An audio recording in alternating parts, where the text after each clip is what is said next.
go live. What, we're live now? Yes. Yes, Swagger Dan. That's funny. Hold on, that's it.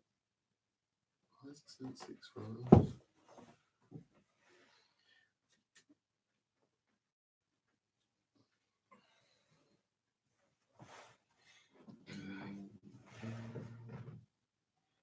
Hold on, new page.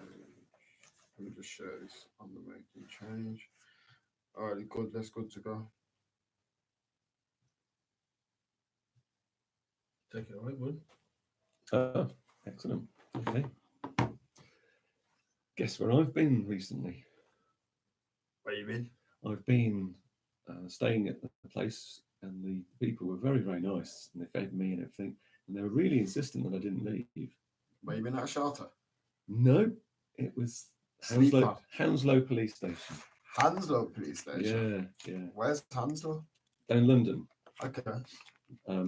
Me and a couple of my colleagues, fellow rebels, went down to do an action called Heathrow Pause. Okay. And we got arrested and I spent 24 hours in the cells, and then they raided my house and took all my stuff.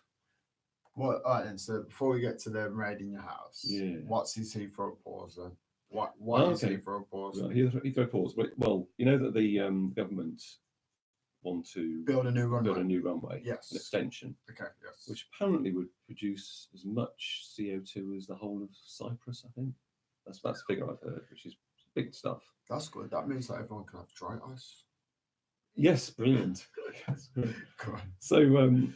So they're also saying that they want to go green and ecologically sound and all that sort of rubbish. Okay. But they're obviously not serious about it. You know? So going ahead with this thing would just be a tragedy for the local people and for all the pollution, extra pollution it would cause. It's just crazy. So even Boris Johnson said he'd lay down in front of the bulldozers. Really? He did, yes, yeah. So there's lots of people against it, and you can't go increasing one of the biggest polluters, yes, and then be taken seriously that you're going to give up. It's like if I said to you, I'm going to give up the drink. I'm an alcoholic. I've got to give up. But first of all, I'm going to build an Olympic-sized swimming pool and fill it with vodka. Yeah. How seriously would you take me? That's what people do, don't they? They say, "Oh, I'm going to quit smoking, but I'll quit on Monday." Yeah, but first of all, I'll buy 50 bags of tobacco. Yeah. It's not a serious sign, is it? Because to be honest, they've been talking about building this runway for probably the last 8-9 years. If I remember correctly, it's been an ongoing discussion. Is this runway being built? Is it needed? Mm-hmm. You don't even know why it is. When you're looking at Ryanair going under, Thomas Cook going under, everyone's going under. Well, it's ridiculous, isn't it? Apparently more people are going on holiday, which doesn't quite add up. So an awful lot of business users, I think about 10% of the world's population ever fly, and most of them are made up by a very small number. Yeah, who regularly do it. So how did you guys go from? And actually, first of all, I actually do respect this. Okay. What you guys have tried to do. Yeah. Not that I would do the same thing, mm-hmm. but I do respect the fact that you thought something, believed it, and actually tried to action or implement some kind of change. Whether you did it the right way or wrong way, that's by the by. I think that you tried to do something is quite. Oh, thank you very much. Because to be fair, you've got a lot to lose. I mean, this isn't a small thing what you've actually done. But go on, continue. Sorry, it's not a small thing. Thank you for that thing. Yeah, that's nice. Well, Extinction Rebellion, I should explain a bit about it. Yes. There's a Birmingham branch, and they're starting up all around the country, in fact, all over the world. And we believe that we're on a collision course for extinction. Okay. So to change things, we need a rebellion. So we're rebels, but rebels with a cause. Because, I'm going to have grandchildren at some point, and I don't want them growing up in a world where you are fighting to get clean water and society breaks down and everything goes to pot, because that is the kind of end result that we're running towards this cliff. and it's just getting worse and worse. And when nobody's taking it seriously, do we need this though? Do we need a mass culling of human life? No, we don't. No, it is possible to change and go in history. Yeah, absolutely. Or is it possible to change it? Is it possible to slow it down? No, you can change it. I mean, people said of Northern Ireland, well, you'll never change it. That's just, there's too much. Instead of, people would have said about getting the British out of India, oh, come on, Mr. Gandhi, that's a hopeless idea. That'll never work. I don't think it's the same thing. Rights, Mr. Martin Luther King, you must be crazy. It's not the same thing, though. It is. It's not the same thing because throughout history, what history would show us is that we are built to move toward chaos. The world is built to move forward, and we're built to actually one day implode or kill ourselves. Or that's the final end product of capitalism. It's where everything's owned by a few individuals. That's the end product of capitalism, which requires eternal growth. Yeah, and you can't have eternal growth. You could ask a 6-year-old that. Yeah. Here's a big cookie jar. If you take cookies out of it all the time, what are you going to have left? Well, nothing. That's what we're doing. We're emptying the cookie jar. Yeah. We are not just emptying it, but we're also polluting our air, sea, and land. Yeah. It's got to come to a sticky end, doesn't it? It can't end well. So rather than race helter-skelter for the cliff, we need to actually stop and go and have a reset. Yeah. And go, right, this clearly isn't working. The end result is terrible for all the young people. Address the situation. Let's change it. So you've got to do something radical, because changing things 5% less this year and 2% of this, it's not quick enough. It's not enough. It's not going to do. So this is Extinction Rebellion's mandate. That they're basically trying to stop the extinction of mankind. Yeah, by having a different form of government which represents people, which is its primary aim is to have a citizens' assembly, which is by like jury service. Yes. People out of a hat, but probably a couple of hundred to be trained up and assisted and research and stuff, who would watch over the government. And so the government would say, "Oh, we have a Heathrow extension," and they'd go, "No, you're not." But we have that, and it doesn't work. We have. What do you mean we have that? Well, we don't have that in terms of government, but we do have that in terms of, let's have the police force. When the police do something wrong, we have independent inquiries who do that, and they don't work. Like really, they don't change. No, of course they don't work, because they're not independent. No, they are. Some of them are. Like the IOPC, that's independent. That work with the police. Oh, the IPCC. So but you've got the Complaints Commission, which has just changed names. You've got things the same with the NHS. You do have these independent inquiries. You have them, but they just become another corporate. It's another layer. Well, I mean, they're usually appointed, and they take up money, and they take up they're all about standards and blah blah blah. But they're not made of people who actually do the job. The people who inspect the schools aren't people who've been classroom teachers. They're people who've dried out. No, I do agree with that. The policymakers aren't actually normal people. No, they're not. 100% agree with that. So I'm saying, if you have ordinary people, so people like people who are self-employed would be in the citizens thing. There would be, pensioners. There would be unemployed. There'd be disabled people. There'd be people who are born in the UK, people who live in the UK. It'd be made up of all sorts of people who would be representative, whereas our MPs are not representative. None of them. I mean, not even, you can't say, all Labour are all good and Conservative. They're all rich people. They are all rich people. Yeah. There's a common factor between all of them is that they're rich. All rich people. Like your local MPs, are they just normal people? I don't know. Well, they're still even they are wealthy people. Yeah. They're mostly white. They're mostly male. Yeah. I think it's not great. I think it's good if people can engage in politics more. But if I'm being honest with you, I wouldn't trust your average person to make a decision on my behalf. Like this is the thing. Like I think I've not come to terms with the system we live in, but I also have, because I can realise there's layers to it, And I think it's very hard to actually change. I don't think it's ever changed. This system that we've got now, since before Christ, so we could talk like 5,000 years, probably since man's been around. Right. It's always, and I think that's always going to come off the back of people are just not naturally good people. I disagree, Aaron. Really I say this all the time, man. I sound bad, but I genuinely do not think people are nice.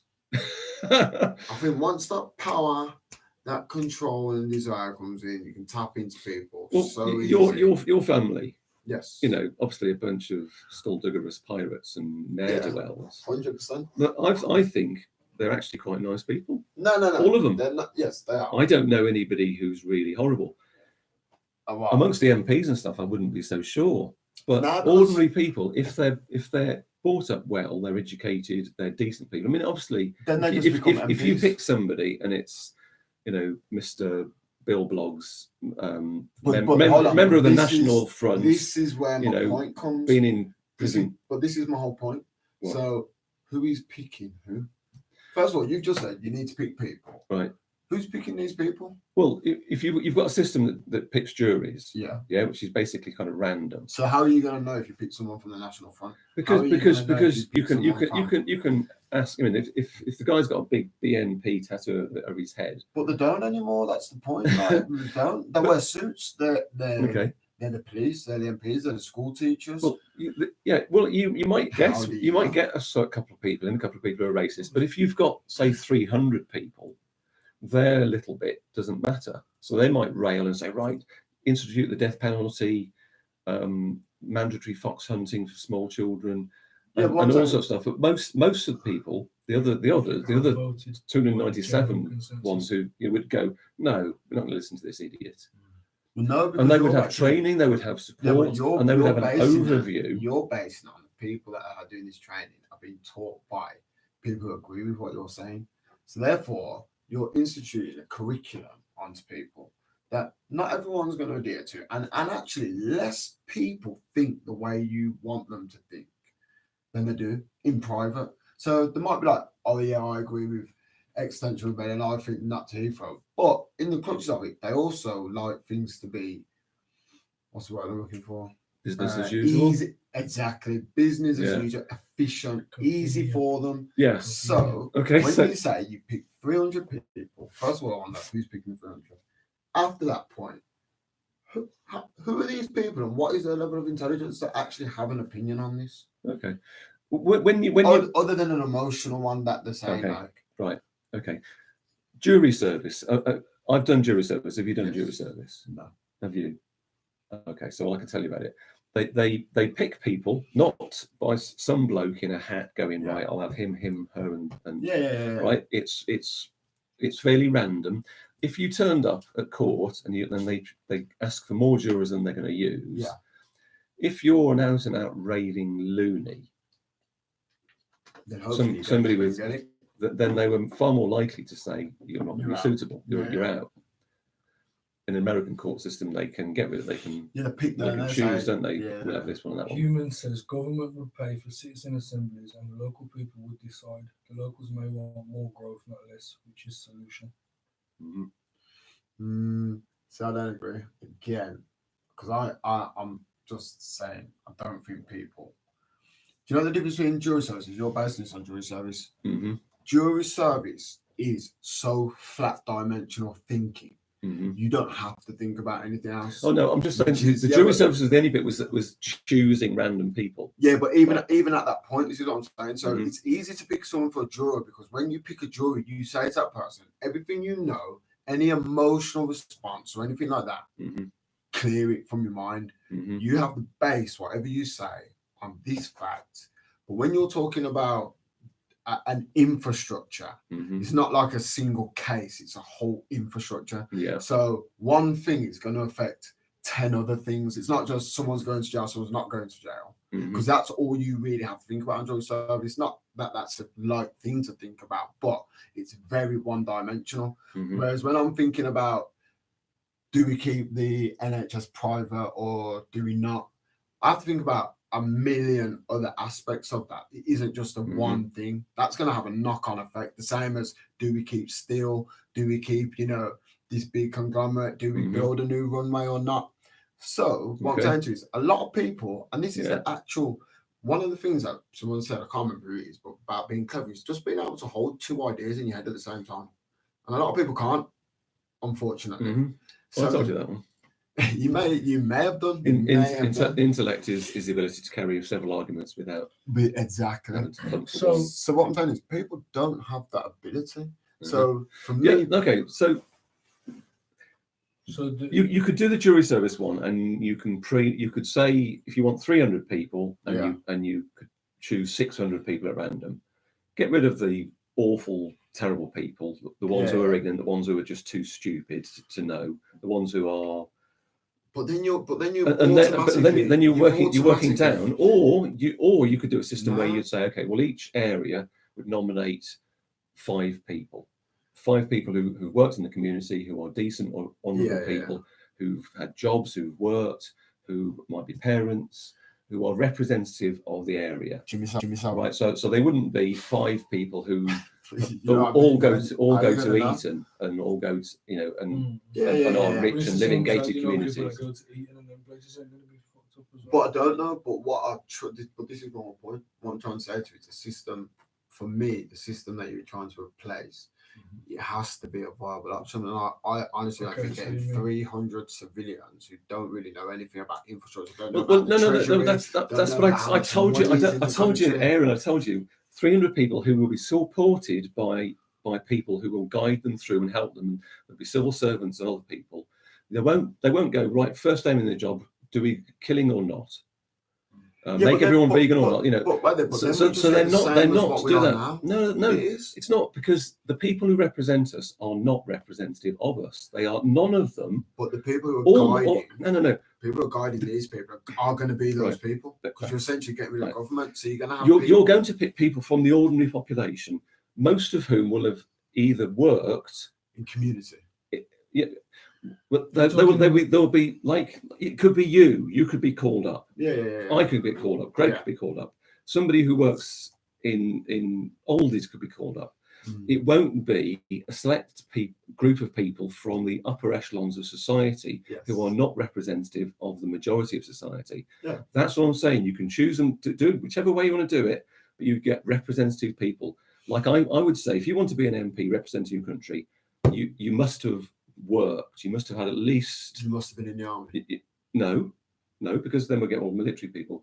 You must have worked. So if you've got somebody who's a garage mechanic, somebody who's worked as a gardener, who's taught, put out fires, been an ordinary policeman, whatever, those people will be far more representative than a group of people who have gone straight into prep school, then gone on to the finest universities or been through Eton and Harrow and stuff, and their rich parents would have paid for them to do an unpaid internship as a political thing. So the only work they will ever have done, like what was that brother, the 2 brothers in politics, Miliband. Miliband.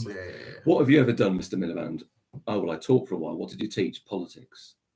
Where else have you done? Well, just politics. And they've all just done politics. So I want people who've got life experience, rounded people, normal people with normal cars and normal aspirations and normal ways of being. Speaking of cars, Human is going in on the comments here. He says, we have to remove CO2 from the planet and stop creating more pollutants. This means zero growth. The technology for removing CO2 from the atmosphere has not been invented yet. It's called plants. Off the back of that, what is your idea of the truth about car pollution? Right. What was the guy's name again? Human. Yeah. Well done, Human. Spot on. Yeah, we do need to do all that. There's in previous blogs I've talked about the way we can do it step by step by step. Yeah. You can have air travel, but not by dirty, stinking jets. You know, we've had dirigibles. No. We had dirigibles, great big zeppelins that would take large numbers of people. Even the balloons, the things like the heat that invented. Yeah, well, no, he didn't invent them, but Zeppelin did Well, actually. you know what I mean. Huge air balloon. Like helium. No, they used hydrogen. Isn't it highly explosive? Yes, it is. Isn't But you can use it like cells, which are all separate. So, But anyway, you can Better make technology for that. better technology. Okay. You could do that. So you can still have international air travel. It'll just be slower. You can get places on ships which could run electrically. You can have high-speed rail, which we need, high-speed electric transit, all over. So you could go from anywhere in England, high-speed rail, down to the crossing, under the tunnel, through France, Spain, Germany. You can go anywhere you like. You just got to take a little bit longer, probably, and just get used to it. We need to slow life down. It's too fast. Yeah. So rather than going for supersonic and ultrasonic stuff that will get you London to New York in 50 minutes. Yeah, do it so that the journey is part of the excitement. If you were up in a balloon, for example, you'd have a fantastic view and you'd be slow and it'd be almost silent. But So money and capitalism drives out the speed thing. Everything has to be exactly. faster. So we've got to change because our current system is unworkable. It doesn't work. It's failed. So we've got to do something different. People don't like change. People are resistant to change. Citizen assemblies. Some other way of rather than having rulers, which is what we've got now. Yeah. We have rules. Fine, because that anarchy isn't an end to rules; it's an end to rulers. It's actually quite different. So you can have like the Greeks experimented quite a long time ago with different forms of government, and they found that an area like 50 miles square or a circle actually, you could have almost all of your food and everything grown, and then you can just trade between and have a small number of representative people who talk on behalf, and they talk on behalf. So you can still have cooperation. It's the same system that they've tried to implement now. The problem is, I think, and I do actually agree with you as well. I don't like the system we're in, but I've got to open you up to question. Do you know what I mean? Devil's advocate. Good. You gotta have it. So I do think the system isn't built for everyone.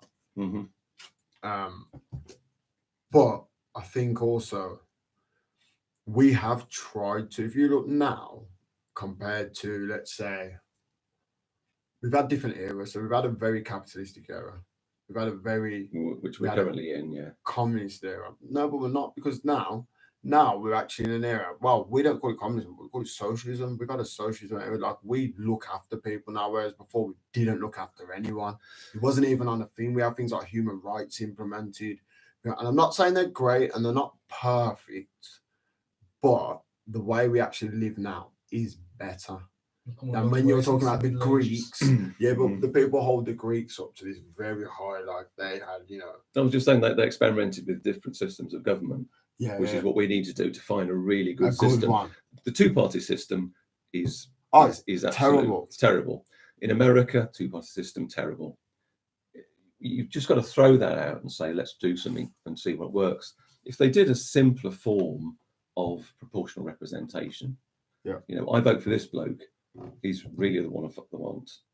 But if the others don't vote for him, then my next choice is Mr. B and then Mrs. C.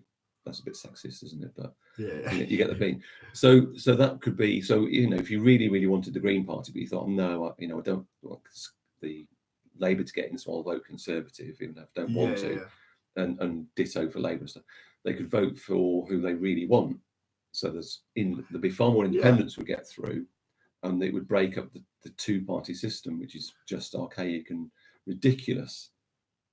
It is, and again, but that's because of the people. I don't even think that's a system. We allow that two-party system regime to go on. It doesn't have to. If people actually are bold enough to say, like you just said, I want the Green in, so I'm going to vote for the Green. Yeah. But because you're always thinking, actually, that's a wasted vote, or I don't want to get this bunch of cutthroats in. So I'm going to start playing a game. Yeah. And then you end up with a two-party system. Because everyone's playing a game and they're voting. As if people just went to the ballot box and said, actually, I want to vote Green. or Lib Dem or whoever they want to vote for, whether it is Labour, Conservative, doesn't matter. It's just better, isn't it? So I don't know. What do you think about like the devolution of government? Do you think we should, like you just said, with the Greeks, you'd have a 15 miles radius. You'd have, but then again, my problem is you're always going to end up with a leader. It's just a way of man. Well, there's never going to be a place where you're not going to have. Yes, someone. yes, you can. You can have like a council of white. Say if you had a 50-mile circle, right, and then you elect people from within there who people know. Oh well, this is lady. She works with homeless. She's absolutely good, and this guy is really good. And you could say, well, these councillors are very good. We'll have them. So you have like a senate of people, maybe 20 or 30. I don't know, a number of normal citizens. But you can also have a system whereby, like in Greece, democracy, demos, they would have like 2 jars, and they say like, we're going to divert the Tiber that would make, affect those people and do this and stuff. Which way do you go? So each person comes in with a ball, with a little marble, puts it in that one, puts it in that one. As many people as any citizen can do that. Yeah. Now that could, if we can do X Factor, votes nationally for X Factor and all the other things. I don't get why can't we just have people voting on their pads? What about local stuff? That would be. It's very strange that they have to shut down things and make you go and vote on paper and do that. I think that is quite. Oh, it's open to abuse. Yeah, I 100%. I think really don't trust it. The American system is terrible. Yeah, you don't need money anymore. Why you have to go there and actually fucking write on a piece of paper? That's ridiculous. I do think that's a bit silly. Yeah. Well, taking that to an extreme, what about an AI leader? I think we will have artificial intelligence, which will be wise in itself, and we'll look at the other implications, and we'll be a voice on that council of elders. So as a representative to say, well, you obviously haven't thought about this with my huge knowledge of everything. This could happen, or there's a fantastic example in Costa Rica where they do something. Get the best examples from around the world, like our prison system. Yes. Our recidivism rate is ridiculously high. It's about 80%, something like that. Costs a fortune to keep people in prisons, and even private prisons is even more. The situation's terrible. People go to jail for having weed and stuff like that. It's ridiculously small stuff. Look at a better system. Denmark, they put even their most hardened people, criminals, on like an island, and they have little chalets, and it's nice, and they're educated, and people counsel them, and they get rid of that. So they don't come out with a big chip on the shoulder. I hate authority. And they learn more criminal behaviour. They come out and I think it's about 20% recidivism. So the money you save, rather than we all believe in the old punishment thing. Well, I was going to say prisons aren't really built for rehabilitation. No, they're not. They're not at all. They're ridiculously poor. They don't teach people anything. Although, so do it to get the best systems around the world. They are introducing ways to rehabilitate.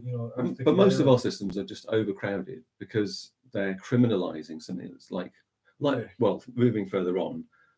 When they arrested me, they raided my house, and they smash it in with a big metal they bashed in with my kitchen door with a battering ram. I can't close it anymore, so my house is unsecured. So I hope there's no potential thieves listening here, but yeah, so very heavy-handed, broke some of my pottery, urinated in my toilet, just trying to make it as and they took everything, and they've not given me any receipts. When I'm going to get back? Well, they took my laptop, my 2 iPads, my phone, my MP3 player, everything, and lots of paperwork and stuff. So I don't know what they've taken. Yeah, I'm an inventor, and there was 3 patentable inventions in there. I don't know what they've taken. I've got no idea when I'll get it back. I tried to track it down from the Met Police. Really hopeless, and I can't go on the internet to do it. They go, please go onto our website and you can have a live chat facility. But they've got all your stuff. They've got all my stuff. I've got nothing. It's just ridiculous. And they took my cannabis plant as well. They found my one cannabis plant, which is just my best one ever. Lovely big juicy buds, and they took the whole thing, and so I was really a bit You annoyed don't about say that. when you'll get it back. No, well, then I'll get it back. Good one. Yeah. So what was the plan at Heathrow anyway? I know you've done some, but I do actually know. You haven't actually told me what. Oh plan God, was. sorry. Yeah. Like, There's this sort of rule that says even you've got the Heathrow and you've got the flight line. Yeah. But even outside the flight line, if you fly a quadcopter, they've got to. They said in their things, we will cancel flights. Okay. Because of the danger. Well, we went into right away from things through loads of stuff. Got this stand of 50 to 60 foot trees, and we cleared a little area and flew some drones that were anchored with a little weight on a string, and there were toys from Argos, and we just flew them at head height, filmed ourselves a live stream, and obviously it was posted and everything. And then the police didn't come and get us, so we went closer, and then did it again, and then phoned the police up, and they came out with a wagon and bundled us in eventually. And we had a nice chat. They were lovely people. Yeah. All the policemen I've met, policemen, policewomen, absolutely lovely. The booking sergeants were nice. They drove us back in the wagon in the back, and then they went the wrong way, so they turned around and go back again. And eventually got to Hounslow. They booked us in, said, what's your name and all that sort of stuff. Nice as pie. Took us off to our cells, and then you just lie there on your concrete bench with your 1-inch pillow. 1-inch foam, and the lights on all the time, and you got little toilets in the corner. But the people themselves are nice. They checked on us every half hour.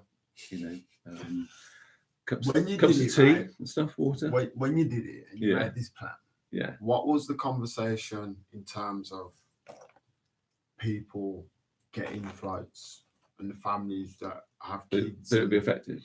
Yeah. So I know, I'm not sure what they did after the last drone thing, because I know basically to cancel your flight, you can get your refund. Yeah. But I'm not sure in that instance what would be the solution. So what was the talk? Like, if you think about it now, I know what you're doing, you was thinking about the bigger picture. Yeah. But at the same time, did those people come into your thoughts? Yeah. I mean, we don't like inconveniencing people. We held up the traffic on Bristol Road, and there were a few people who doubted my marriage, and stuff. But most people, once you explained it, what we were doing, and we would go up and down the queues of cars and talking to people, and we'd say about, well, when we just campaign and wave banners and bang drums and stuff, the government ignore us completely. Yeah. The only time they'll actually do something is if it's causing a ruckus, civil disobedience. That's what we're doing. So we're breaking laws which are unjust in order to save the future generation. So I think of it as a small harm. Yeah, for the greater good. For the greater good. So it's the great harm is the 99.999%, and the harm is really 0.11. Yeah, I'm no mathematician, but very little. So it's inconvenient for that time, and we're sorry about that, but we have to do stuff in order to get listened to. Last time we held up things in London, Michael Gove straight to the table, and they declared a climate emergency. They are not treating it as an emergency. They're treating it as, well, we've said we've declared an emergency. Surely that's enough. Yeah. No, we actually want action.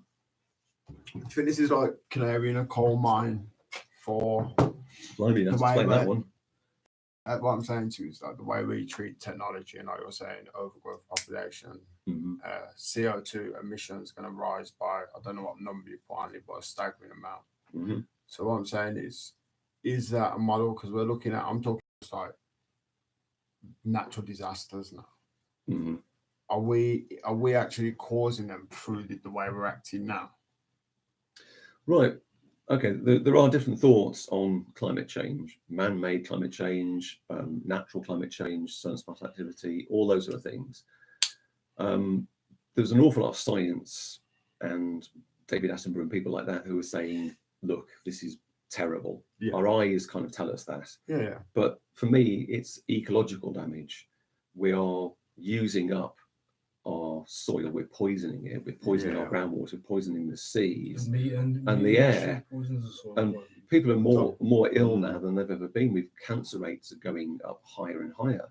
Yeah, Something's causing it, and it's definitely. the pollution. That very, very lovely woman, Mrs. Kissy Deborah, who was the lady who tried to get her daughter's death reclassified to say that it was death from pollution. Okay. Because it was in England.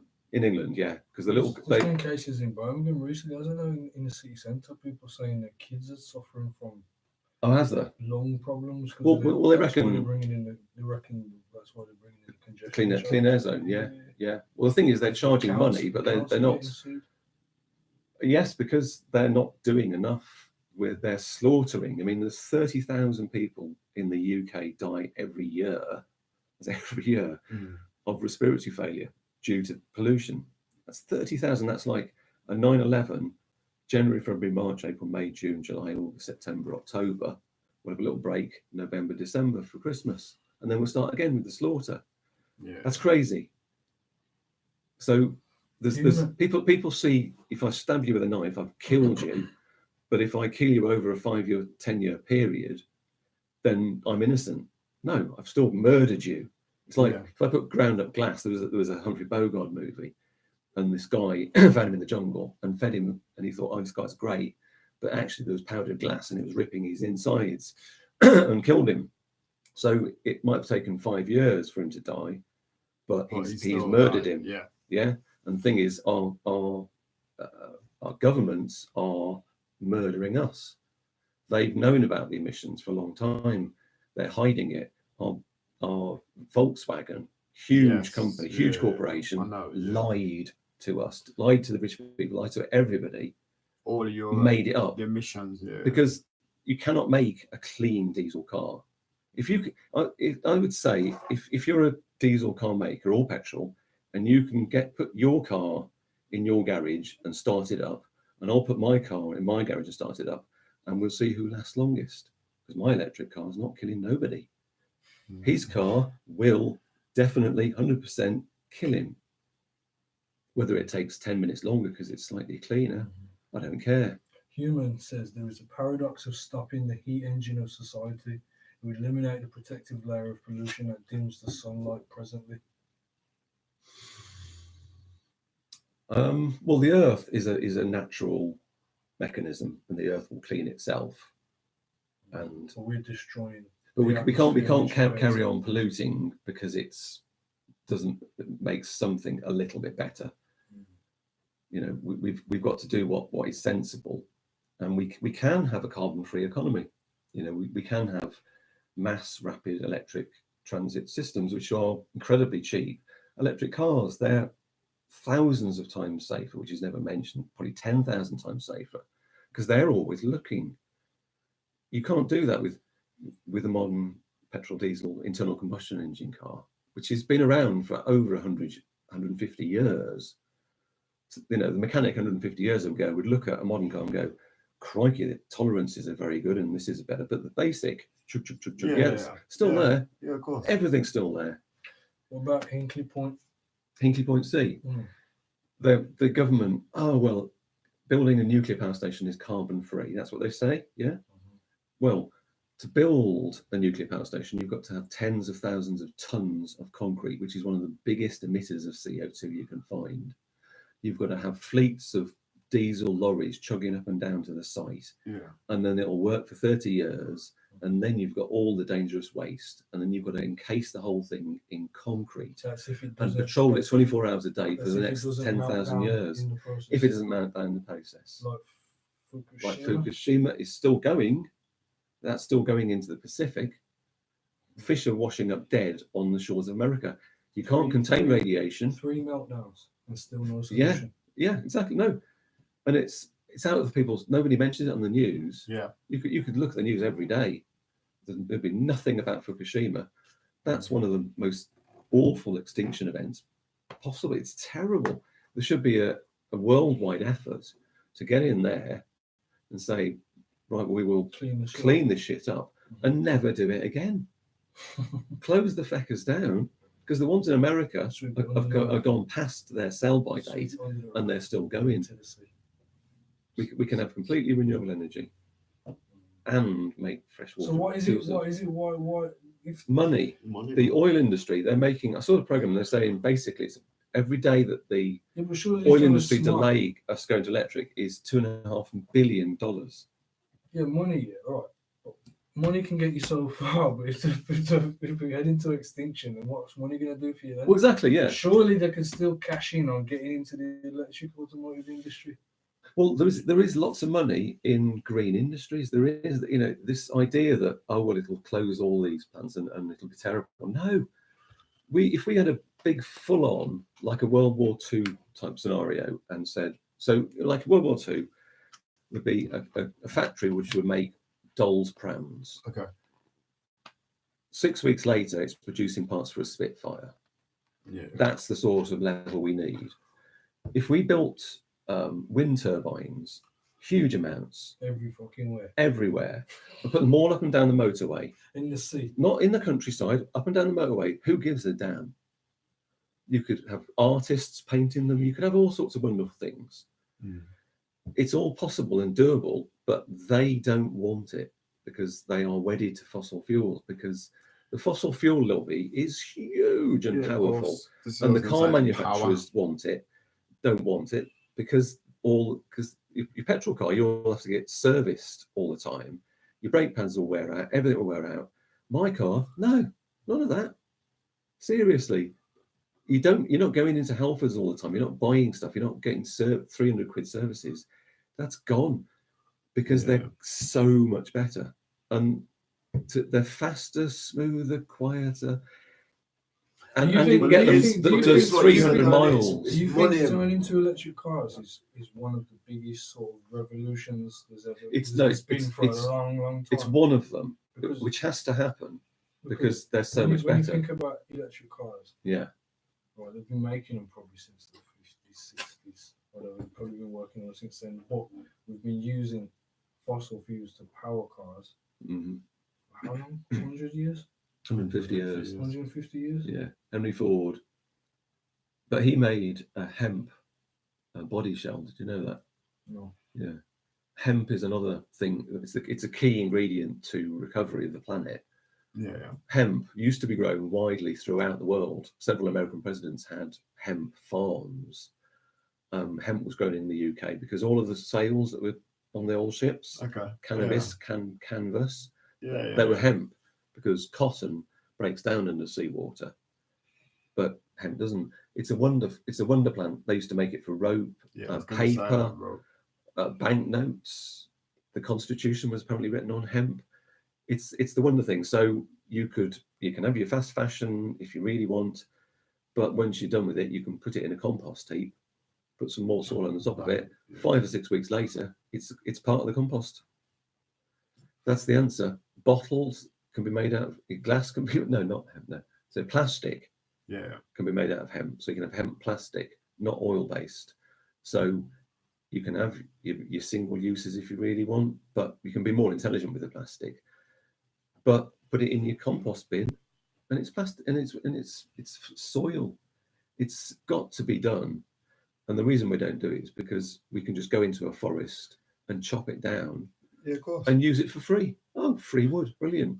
And you can dig a hole in the ground and get some drill down, and pump it out, and you've got petrol, oil. It's free. It's not free. It's ecocide, and Extinction Rebellion are against ecocide. So I think the Earth should be thought of as like 10,000 or 1 million people's worth of voting. So you'd say any decision you're going to make, how does it affect the Earth? If it's giving the Earth a good kick in the teeth, it's exploiting and stuff, you just say, no, because you're damaging what we live on. So you can't do ecocide. So I want to use really heavy chemicals to strip things off so we can have shiny chrome bumpers. Okay. Oh, you can't do that. We're heading to extinction at a fast rate. Yep. Faster than we hope. Can we recover? Yeah. We just got to have the political will, which is, we know that those bloody politicians, they all say greenest government ever, will be completely renewable, but they're not serious. I mean, our government about petrol cars, 2040. Oh, we'll stop them making them by 2040. Will they stop using them? Oh, well, not quite. Will they buy them for every single council? Every council buying only electric? No, you've got to make things better. China is a great example. In Shenzhen, a really massive city, they've got 10,000 electric buses, right? So if they say, oh, the technology's not there yet, that's bollocks. You can have electric buses, clean. I don't think China's very clean or green. The thing is, they produce a lot of the waste, but not as much as China's got high emissions. Yes, it has. It has, but they are the biggest investors in wind and solar, and they are changing things really rapidly. Yeah. But what we did, we took all of our dirty polluting industries, shoved it over to China, and now say, oh, aren't you bad? Yeah. When all they're doing is making stuff for the West. So it's very hypocritical. Yeah, But they are doing more probably than any other government. I mean, Donald Trump, I don't like that treaty. Emission standards, oh my goodness, no, we're back to coal. Hooray for coal. It's just madness. It's money. Canada just walks away from it. So all these suits getting together and well done. We made a resounding agreement after staying in our 5-star hotels for 2 weeks on public expense.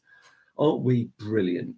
And then the first ones, oh well, Canada, you can't do that. Oh, fuck off. I'm off. I'm dropping out of it. Oh, Mr. Trump, you've got to do this, and you go, oh, fuck you. I'm doing this.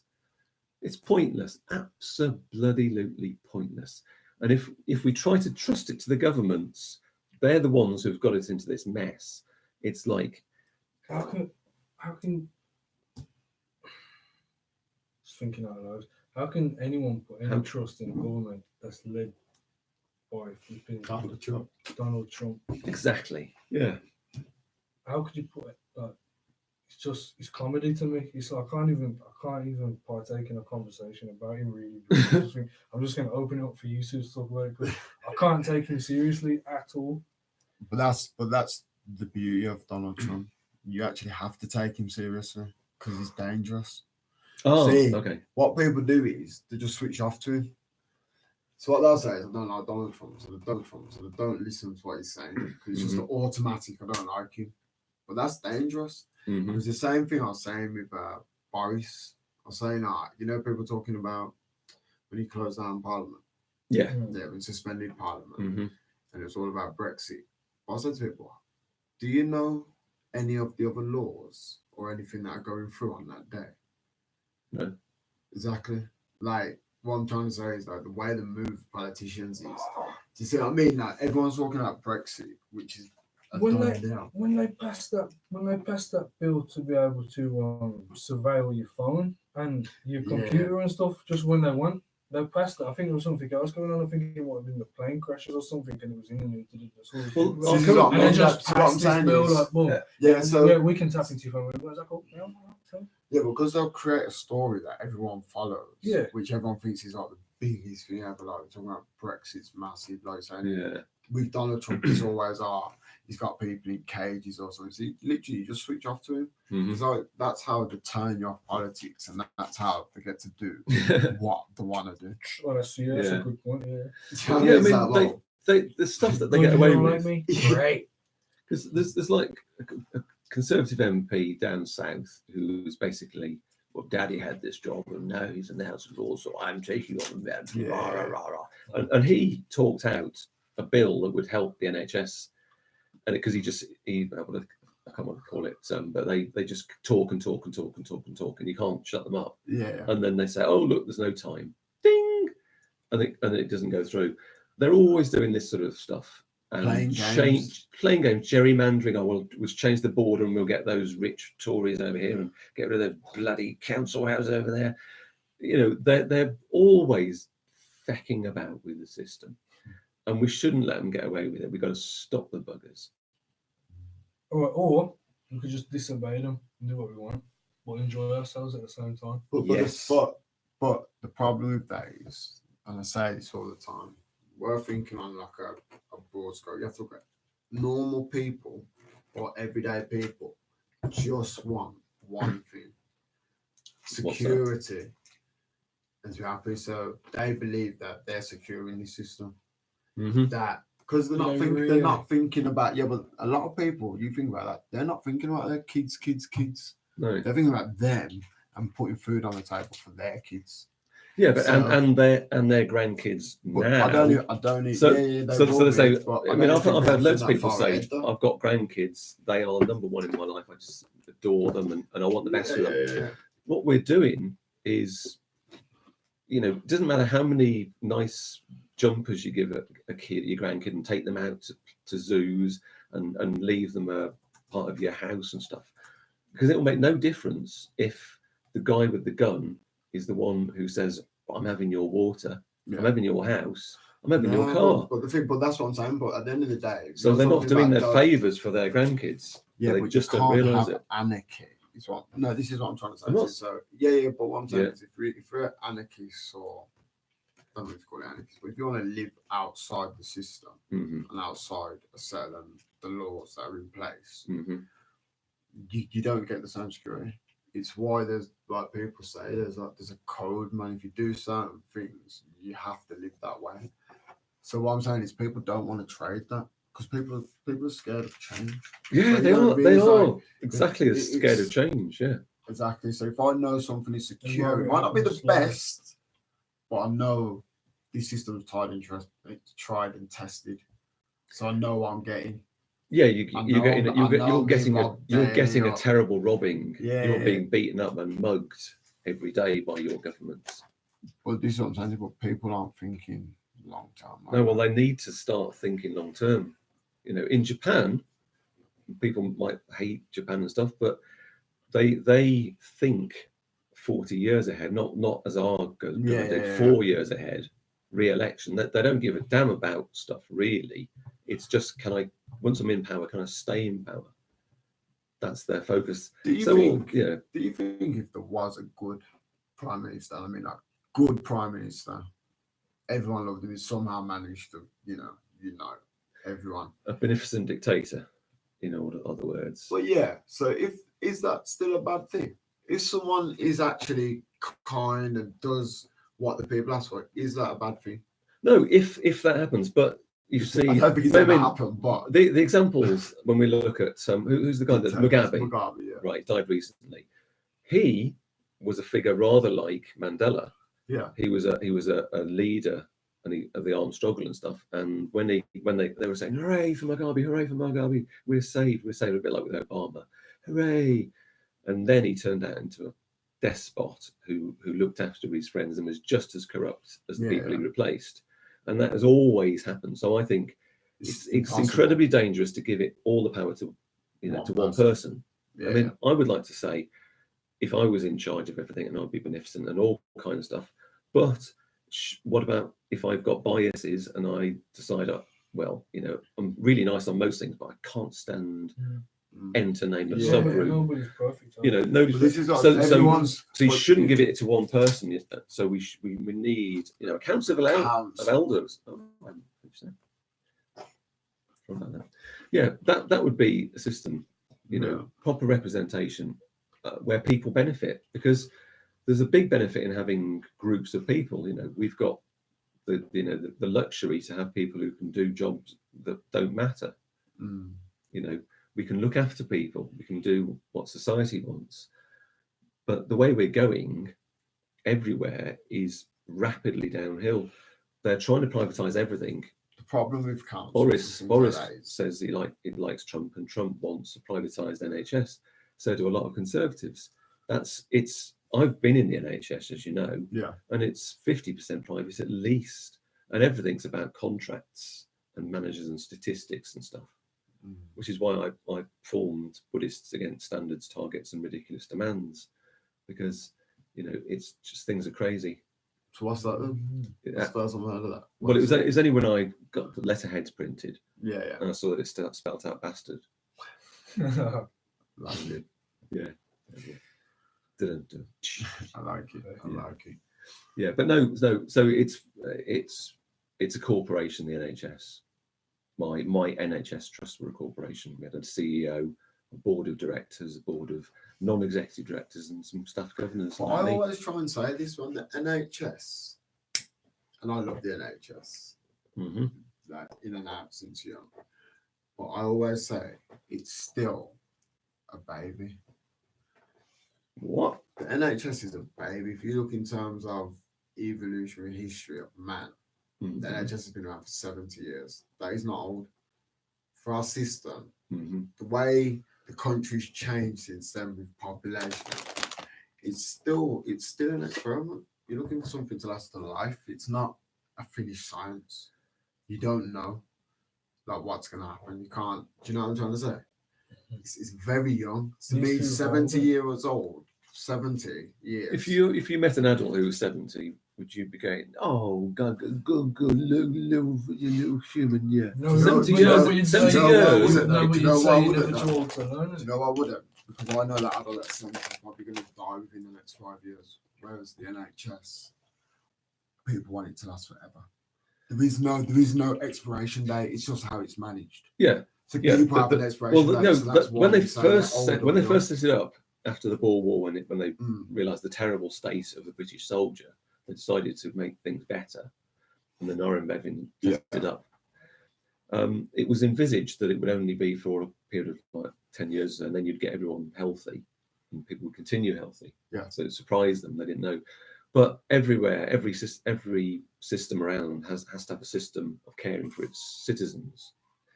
And if you care for people's health, you make your citizens healthy, then in the long run, it's cheaper. How does Japan do it? Their health system is different. Like, you know how like if you have a privatized health system, like if the NHS was privatized, you had to pay for your healthcare or insurance or something like that. We're essentially paying for them to make us well again, or something like that. Well, whereas in Japan, it's the opposite way around. No, I think it's in China. The old Chinese medicine was that the doctor would be paid when you were well. Yes. So when you were ill, he wants to get you well quick. He wants to get you well quick, back on your feet. Yeah. And he doesn't want you long term on drugs. But now they want you to live with an illness rather than. It's like. Well, no, you can have homeopathic. Well, sorry, not holistic medicines which do work. You know, with people don't pay for the studies because big pharma make all the money. No, this is what I'm trying to say. So they want you to be ill for long, big pharma. Yeah, they do. They want people like my sister who's got a bathtub full of medicines. She's their ideal customer. She's they should have a poster of my sister in there. This is what executive boardroom. She's great. I try and relate that to the aging population. Because people will go, oh yeah, but everyone lives too long. But I'm like, yeah, but they're living like in morbidity for so much longer now. Yes, like, but we're not healthy old. This is what I'm saying. So we're ill old. They're taking 10 tablets. Yeah, exactly. And you know, but they've still got their lives. But in parts of Japan, they've got like villages up at fairly high altitudes where people, you know, a lot of people are over 100, and they've got people in their 115s, 120s. Yeah, it's not unusual. If you died at 55 or something like in this country, they go, "My God, what the hell happened?" Well, because they have decent air, they have decent food, to have less stress, and they don't have stress. Less chemicals. Yeah, less chemicals. You know, we're constantly having a chemical soup of stuff. You know, all these things. It's a chemical glop. You know, what the hell are these things? They've been fired out of a nozzle through boiling sodium. The pollution stuff, of industry. You know, the pollution of industry is killing its customers. So is that human? Is it? Who's human? That's what I'm trying to figure out. I like what he says. Tell me again what he said. The pollution of industry is killing their customers. Exactly. Yeah. But they make money off slowly killing us. That's huge. You know, it's like the cancer industry is huge, but they've set it up so that they're the only ones who can provide the services, which is surgery. Yeah. You know, oh my God, chemotherapy poisoning you, or radiotherapy poisoning you. To try and get, you know, what they should be doing is something different, which is, well, first of all, look at why the cancer rates are increasing so much and do something about that than firefighting. If your kid came home with a black eye, you wouldn't just get better at spotting it and treating it. You know, oh, as soon as he gets in, oh, I recognise that, and you slap Is on that the black on the eye? eyes. Is that black eye? Isn't it? Right, you know, you'd go, well, why have you got a black eye? Oh, well, because this kid keeps pinching my lunch money and punching me in the face. Okay, well, I'll do something about that. Not the cancer industry, which makes an absolute fortune, a fortune.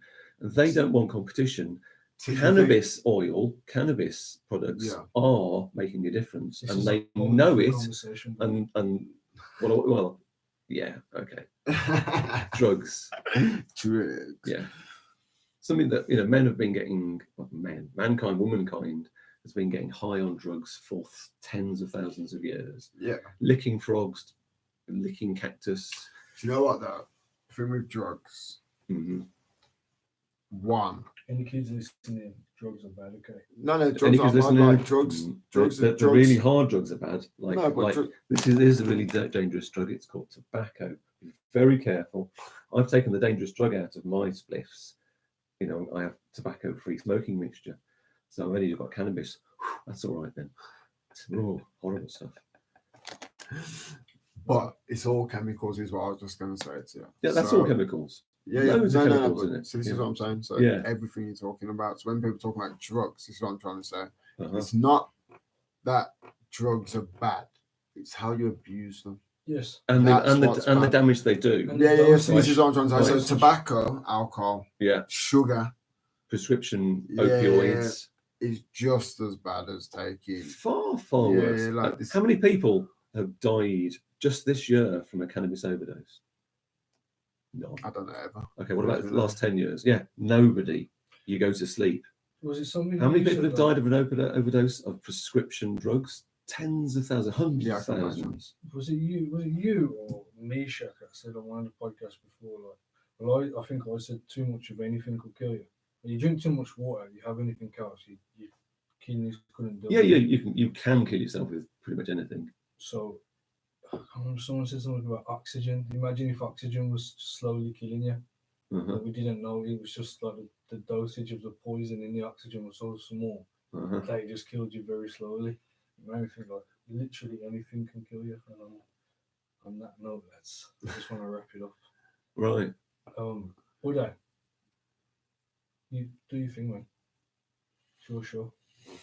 Oh, do my thing. Yeah. Okay, this is the closing down. It's been very interesting, and I'm sorry if I get a little bit irate and passionate about stuff. No, it's a good chat. But it's good to have some views to go against, and like you say, devil's advocate. It's been brilliant. Thanks for it, guys, and thank you, Human, and anybody else. Future Bear, that's Mike, isn't it? Mike. Future Bear. Mike. Cheers, Mike. Cheers, Mike. Yeah, man. That was good. It's good. We could have went in now, to be fair. Again. I think we had a lot more